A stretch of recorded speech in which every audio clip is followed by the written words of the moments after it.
Поделиться опытом, получить новые знания, применить инновационные методики. На протяжении 2 месяцев работники госучреждений республики проходят программу по повышению квалификации. Проект направлен на обучение специалистов в области педагогики, энергетики, туризма, IT-технологий. Большое внимание, конечно же, уделяется учителям. Лекции проходят практически во всех районах Абхазии. Например, 12 декабря в стенах Сухумской абхазской школы номер 1 собрались преподаватели русского языка и литературы с разных уголков Абхазии. Полученный или продукт исследования и, соответственно, оформление результатов. Об этом тоже нужно заявить. Вот так интересно и динамично о новых методиках обучения русского языка и литературы рассказывает специалист Северо-Кавказского университета Наталья Дронова. Главная задача – передать опыт и поделиться знаниями с коллегами. Наша задача действительно помочь как-то учителям, да, возможно, показать им какие-то новые грани. В частности, я рассказываю о современных методах и приемах обучения русскому языку. Сегодня мы, допустим, говорили с ними о проектной деятельности. Да? Ну и, соответственно, если у слушателей возникают какие-то вопросы, да, какие-то темы новые для обсуждения появляются у нас, то мы всегда с радостью готовы на них ответить.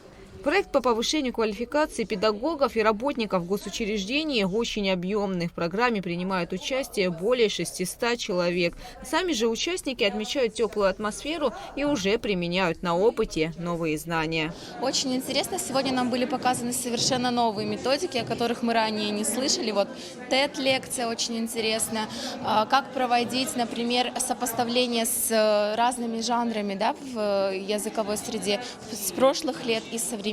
Вот была проведена аналогия с тем, что такое дневник, жанр дневника и блога. Очень интересно, очень, скажем так, глубоко. И вот обещали даже материалы нам скинуть для практических занятий, скажем так. Это время пролетело совершенно незаметно, потому что погружение было полностью и в литературу, и в русский язык.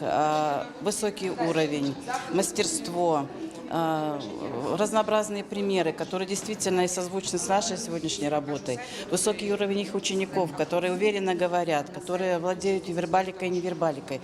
То есть это настолько все значимо сейчас для нас и полезно, что хочется сказать всем огромное спасибо. Программа реализуется Министерством просвещения республики совместно с Северо-Кавказским федеральным университетом. По словам главы Минпросвещения Нала Габли, сейчас отслеживаются результаты, после чего подведут итоги. Однако можно с уверенностью говорить о том, что проект уже приносит свои плоды. Уже мы получаем хорошие отзывы из туриндустрии, чьи сотрудники принимали участие на базе 4-й школы Сухумской. Мы проводили эти семинары. И действительно, что цель была повысить уровень сервиса и квалификации, да, сотрудников гостиниц и отелей. Для нас это передовая отрасль экономики, поэтому мы были очень заинтересованы в том, чтобы было много слушателей. Мы позвали Союз туризма Абхазии, Министерство туризма, конечно же, и всех желающих мы приглашали на эти курсы. В целом мы удовлетворены работой наших коллег из Ставрополя и благодарим их за активное участие, вовлечение в эту непростую работу. Итоги проекта по повышению квалификации педагогов и работников госучреждений будут подведены 16 декабря. Гугуца Вардания, Михаил Братухин, Абхазское телевидение. Мы знаем придаточные